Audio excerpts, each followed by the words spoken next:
My name is Albie Barden. I live in Norridgewock on the Father Rall Road, on an old farm built in the 1830s by the Bixby family, who, in 2 generations, built a total of 5 adjacent homes along the fertile floodplains of the river here. This past summer, we began to notice eagles flying low over the land here, often being chased by fiercely territorial crows. In early summer, as we walked through our high field, we saw an eagle land very high in a densely branched tall pine along the river. In the ensuing days, we watched the pine assisted with binoculars and saw eagles coming and going from the same tree. We wondered if there might be another eagle nest in the tree. One day I walked down to the river edge, just beyond the unoccupied cabin there, and walked over to the trio of tall pines. I circled around their bases several times, craning my neck to see through thick green to the top, and could finally make out a dense mass of well-hidden dead brown branches in the westernmost tree.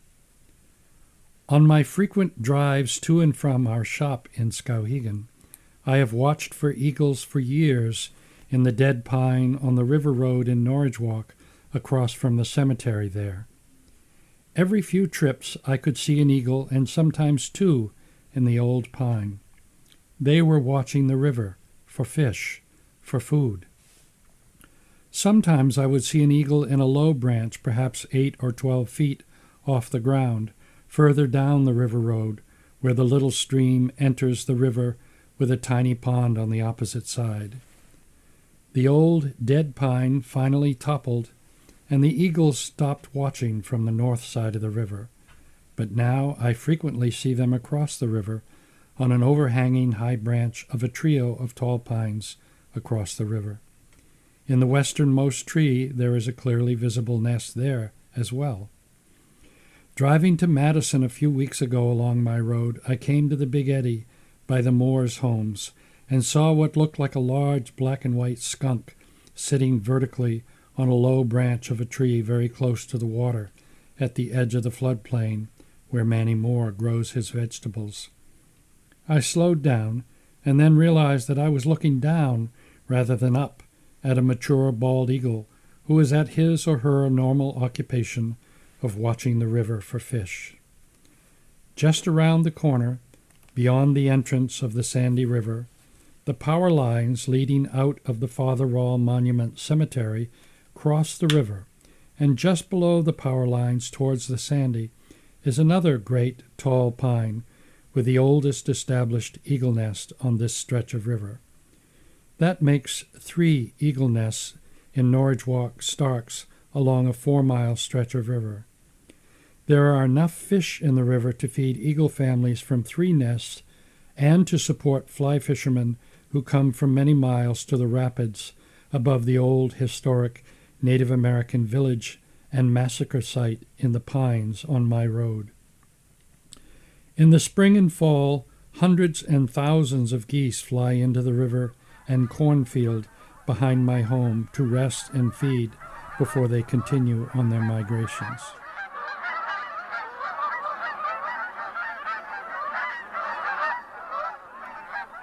In the heated local debate about retaining or changing the name of the Skowhegan Indians to something acceptable to Maine's Native American vocal opponents of the current name, I would like to suggest the RiverWatchers as a suitable name and identity for us all. The name Skowhegan, roughly translated by many, is the watching place. It is a place traditionally rich in fish, with falls and rapids providing native people good access to this critical food source with nets and spears. It is likely that by the uppermost eagle nest, where the power lines cross the river, the stones laid across the upstream end of the lagoon, which create a very shallow crossing to the island opposite the lagoon and the ancient 5,000-year-old village site in Starks, is not a remnant of the logging era, but rather an ancient stone weir designed to trap migrating fish in the northern end of the lagoon.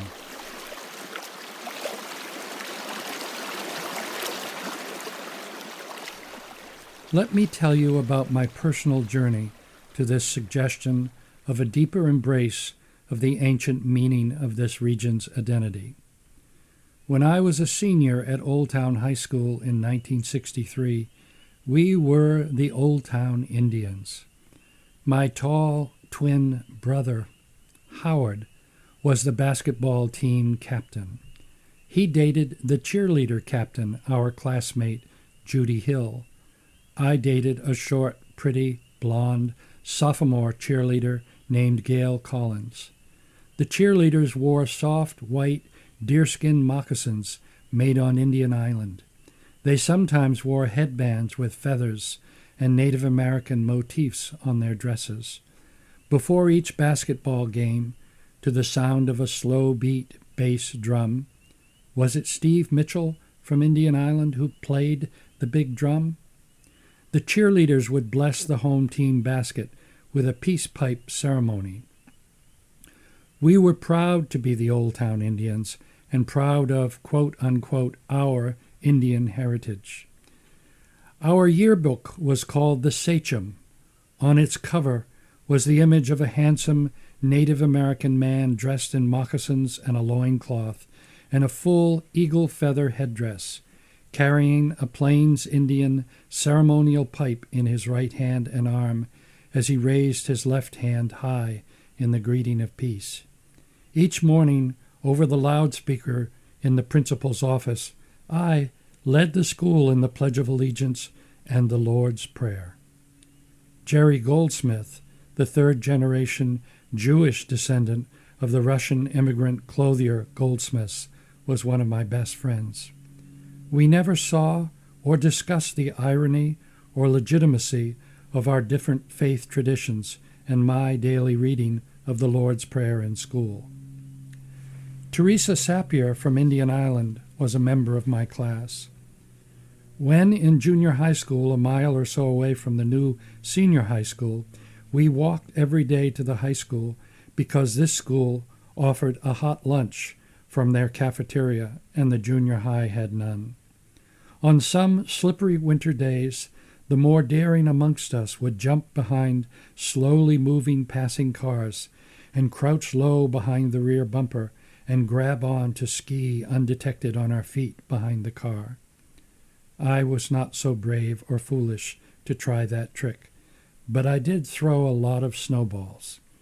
One day on our walk back from lunch, I threw a long fly snowball at Teresa Sappier and her friend Mary Ketchum and hit one of them in the face.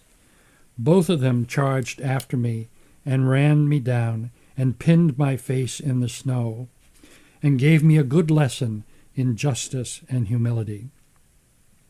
Over the long years after that incident and after our graduation, Teresa and I became good friends, especially because of her gift of singing and her publication, with the tribe's permission, of a series of traditional Penobscot songs that her grandmother had taught her when she was very young.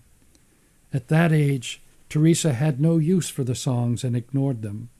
But as she matured and as the Penobscot language became threatened, Teresa remembered that she had the songs inside her skull, and she chose to share them, accompanied by her small drum, with her people and the world.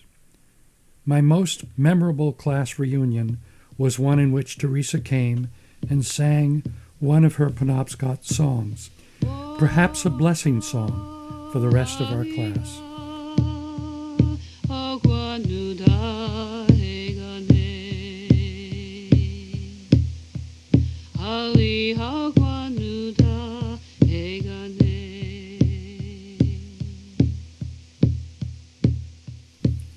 When I bought my farm home on the Kennebec River about 45 years ago, I was unaware of the meaning and history of the road named after Father Sebastian Rall, the French Jesuit priest who lived with the Norridgewocks for over 30 years until the fateful day in August of 1724 when Rawle and the majority of the villagers were massacred by British troops. For 5,000 years, the Norridgewocks had lived on the Starks side of the river, on the western floodplain where the Sandy enters the Kennebec. Rawle moved them across the river to the French side of the river to build the historic settlement and chapel which were destroyed by the British raid of 1724. My friend, Carrie Hardy, is a self-taught linguist and author of the wonderful book Notes on a Lost Flute, a Field Guide to the Wabanaki. He says that Norridgewock translates into the words, the place where the river flows in two directions. Indeed, when one stands on the site of the old village, the Sandy River cannot simply merge with the strong post-rapids downstream current of the Kennebec, and the Sandy River waters flow upriver on the west side of the river, while the main current flows down the east side of the river until they both gradually merge. I like Carrie's translation best of all that I have studied over the years that I have lived on this ancient and sacred ground. Watching the land with attention, gifts have often come to me. My first grandchild, Thalia, was born in an apartment above our back ell. I went outdoors to give thanks on the morning after, and found on the ground next to a native tobacco plant that I was growing for traditional giveaway offerings, a white quartz napped hand knife. Many years ago, around Easter, while walking the floodplain behind my house with my daughter Anna, I told her to keep her eyes open for any rocks, because there are almost no rocks in the sandy loam soil here. I said that any rock she saw might be a tool of the ancient peoples who had lived here before us. Along the far edge of the field, the riverbank is high, and every 50 yards or so, there is a beaver slide where the water-edge bank nesting beavers come up to raid the summer cornfields and slide back down into the water. Halfway down one water slide, I saw a small dark layer of exposed charcoal and a rock, and went racing ahead of Anna to see what it was. Constant flooding and erosion had slowly pulled the edge of the field into the river, and the old campsite of some native person or persons exposed by the beavers gave us, just before the next flood washed it away, a wonderful hand knife made of Mount Kineo flint. I held the stone for many days and nights, and asked dreamers what they could tell me about the knife, and a very gifted lady friend of mine said that the knife had belonged to a young Native American boy, a Norridgewock, and that this knife had been very special to him. To help anchor my son, Scott, to the river and this land, I gave the stone knife to him. A Passamaquoddy elder and seer used to visit us in our home many years ago. We walked the land together, and he described how he could feel the grip of the diseases that had fallen on so many native people when the first European sailors landed on the New England coast, bringing with them the diseases to which the native people had no resistance. The idea that approximately 75 to 90% of the original populations of coastal New England died of these diseases is almost unimaginable to us today. All of this occurred before European versus Native American warfare broke out for several decades in this land and along this river, all the way to the ocean and up and down the coast, as Native people tried to hold on to the traditional lands and seasonal pathways, and Europeans tried to settle on the same land. Our Passamaquoddy friend stunned me when he said that the violent raid in August of 1724 occurred just up the river.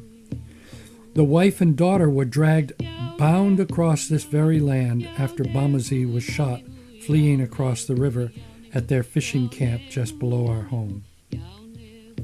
One party of British soldiers came up the river and surprised Bomazee and his family at their camp.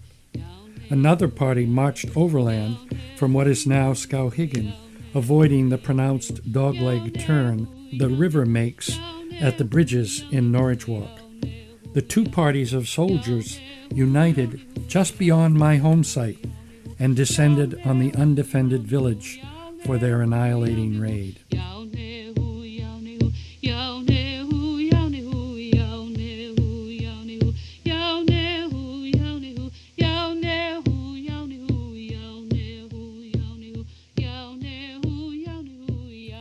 The white moccasins and feathered headbands of our non-native high school girlfriends, Gail and Judy, along with the borrowed Sacred Plains Indian basketball hoop pre-game blessing ceremony, suddenly took on a deeper and more troubling meaning for me. I remembered that my wonderful father bought 2 pairs of moccasins every year for his 2 sisters in Cranston, Rhode Island. The moccasins were white and slightly beaded and soft and beautiful. When our family first moved to Stillwater, a part of Old Town, there was no bridge to Indian Island. There was only a ferry. I believe my mother's ancient cousin, Ada Runyon, from New York City, once rode the ferry to Indian Island to buy special handmade basket gifts from Chief Poular's teepee or directly from basket makers on the island. Sometime when I was just a boy, my father visited a basket maker on the island and had a sturdy ash pack basket made, better than any sold today at L.L. Bean's. When Howie and I were teenagers and active in the Boy Scouts, my dad took us across the new bridge, and the same man took measures of us and produced 2 more magnificent brown ash pack baskets for us to own. My 55-year-old basket, one of the finest I have ever seen, is still in perfect condition after a half-century of use. My mother befriended a gifted basket maker on the island named Pauline Shea and purchased some of her baskets. Late in Pauline's life, I was able to purchase an exquisite sewing basket from Pauline or her family. During graduation week at Old Town High School, I read my contest-winning essay, Old Town, My City, to the public and my class. There was no mention of Native Americans in my essay, no Penobscot baskets, no songs, no canoes, and no early history. In a junior English class, our teacher had read us the book Cry the Beloved Country about apartheid in South Africa. This was the only moment we came close to discussing racism in our school. We had no African American classmates. We had precious few Native American classmates and even fewer Jewish classmates, and at least one closeted homosexual classmate. We lived in a dream, a real dream, but nonetheless a dream. My children attended the public schools in Norridgewock and Skowhegan, and without question we embraced, as I had earlier embraced in Old Town, the name Skowhegan Indians. We were the Skowhegan Indians. Skowhegan cheerleaders did not wear moccasins or headbands or feathers. They did not do any ceremonies with a sacred pipe, but we were all proud, without question, to be Indians, even though we were not. I, at least, am not a Native American, although my deepest connections with spirit has come through encounters with a wide variety of Native Americans and their rich and varied spiritual traditions. The first American Barden, I am told, landed in Plymouth, Massachusetts in 1636 as an indentured servant and emerged 7 years later as a free man and a trained mason. He would likely have met the Wampanoag Indians who survived in the Plymouth area. A year or two ago, I was privileged to build a traditional brick bake oven at Plymouth Plantation and to walk the same sands that my first American ancestor might have walked on, and to talk to survivors of the Wampanoag people who he might have met. I have built and participated in many sweat lodges, done a vision quest, carved my own sacred pipe, danced in traditional sacred dances, and have created a special relationship with sacred rocks to learn and relate to spirit that is within and all around us. A Lakota family taught me to give thanks to all my relations, not only my friends and relatives and God or Great Spirit, but also to the land and the river and the creepy crawlers, the finned ones, the winged ones, the four-leggeds, and the silent keepers of this land. My own blonde and red-headed children do, however, have a bit of Maine Native American blood on their mother's side. Many residents of the Skowhegan area may have a similar story. I was told that their mother's grandfather or great-grandfather married a Native American Maine woman, but this connection was kept largely silent and secret. When I came to this land that I live on, I learned to pray to the land. Neither my early church upbringing, nor my days in divinity school, nor my ordination as an Episcopal priest had taught me to pray to the land. But I deeply wanted to have lady slippers to grow on the land. I looked and looked with no luck for a lady slipper. Finally, one spring, along the far edge of the floodplain, under a great pine near the aforementioned beaver slides, I found a single lady slipper in bloom, and my heart was filled with joy. I started calling to the lady slippers, asking them to come closer to the house, and slowly, year after year, the lady slippers started appearing in the little forest next to my home and across the road under the pines next to the railroad tracks just beyond home. Perhaps they had always been there, but I knew something special was happening when I created a pine needle labyrinth in a cathedral stand of pines 200 yards away from my home. There were no lady slippers in the grove, but each year as I restored the pine needle circular windrows and walked the labyrinth, more and more lady slippers emerged in the woods around the pine grove, and one spring I knew the lady slippers were listening when I found in full bloom 5 lady slippers at the entrance to the labyrinth at Circle 3. Each year now, the lady slippers come up in this spot in the labyrinth, welcoming me and others home. This ancient, storied land on which I will only dwell one lifetime is full of history, of tragedy, and beauty, and harmony, and peace. The fields are full today of uncut milkweed calling out for the endangered monarch butterflies to return. I won't bush hog the fields now until the milkweed season is over. The honeybees are gathering the milkweed pollen and come in all day long by my garden to deposit their golden treasures in the hives. This year, on the day before the 4th of July, on a nationally syndicated radio program, a wonderful female author of a new book called Our Declaration of Independence read the Declaration from beginning to end.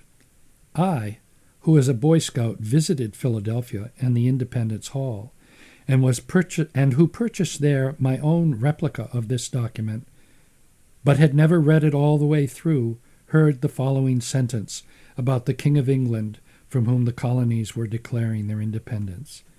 Quote, "He has excited domestic insurrections amongst us, and has endeavored to bring on the inhabitants in our frontiers, the merciless Indians, savages whose known rule of warfare is an undistinguished destruction of all ages, sexes, and conditions." Close quote.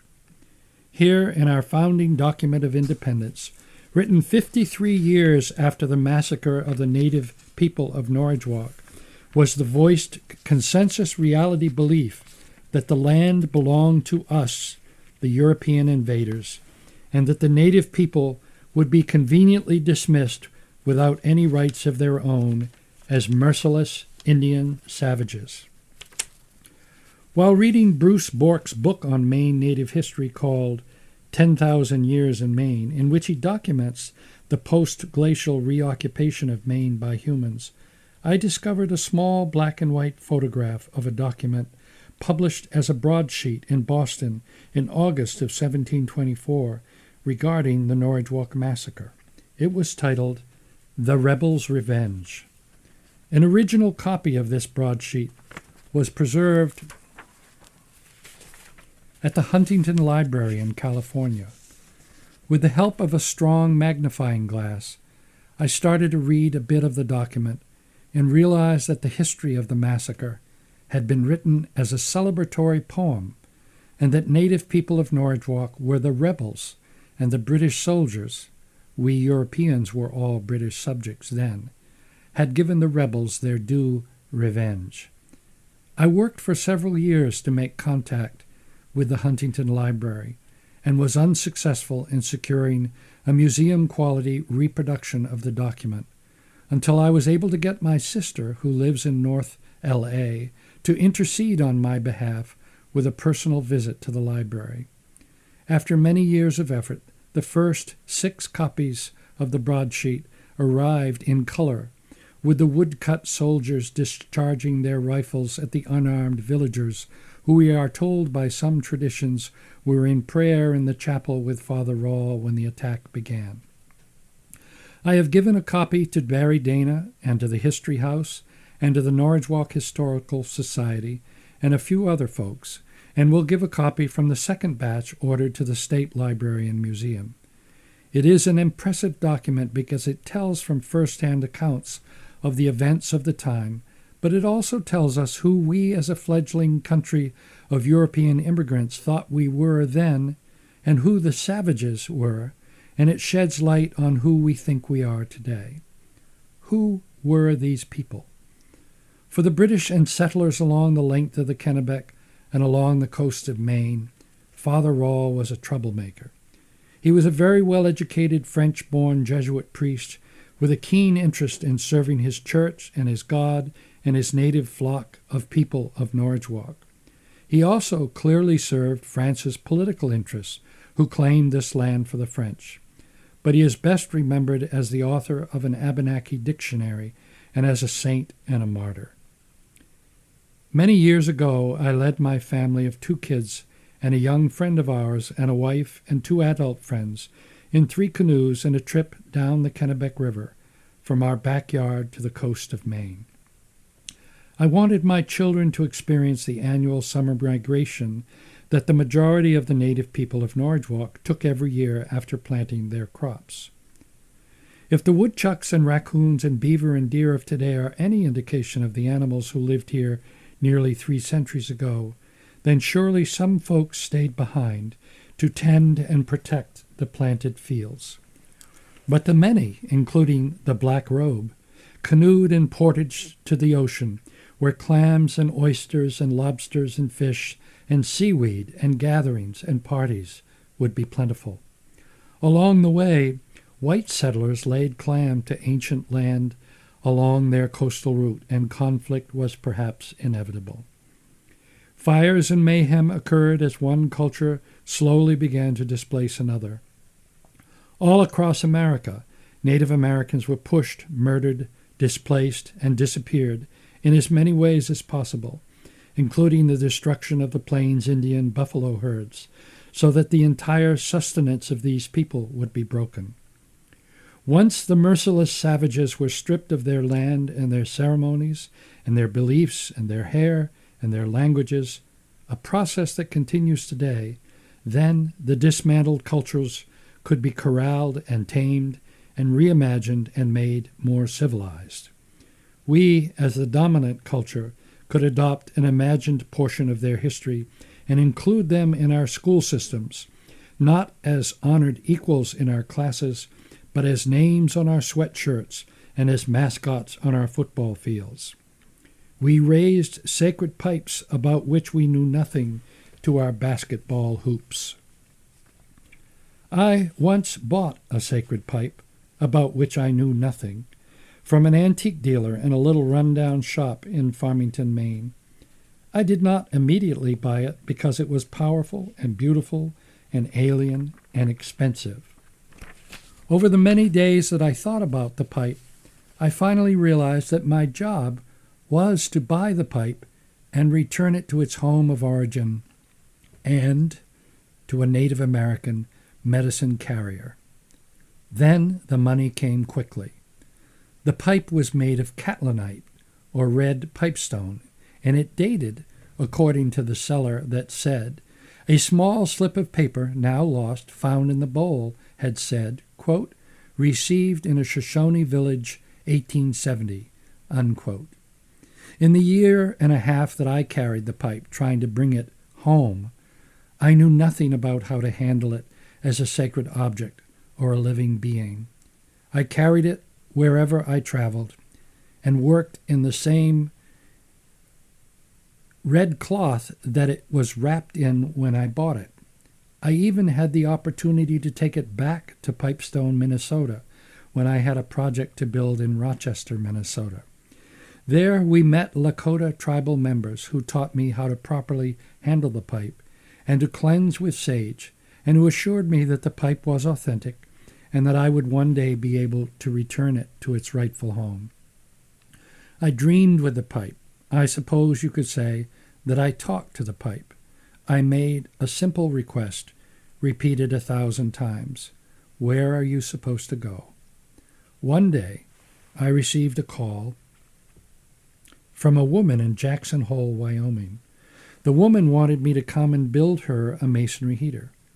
I said that I could come on one condition, that is, that she would agree to help me make a connection with traditional Shoshone people, who I knew had a reservation a few hours away, just over the Continental Divide. I took my daughter Anna with me, hoping that we would experience another part of our amazing country and get a glimpse of another older culture.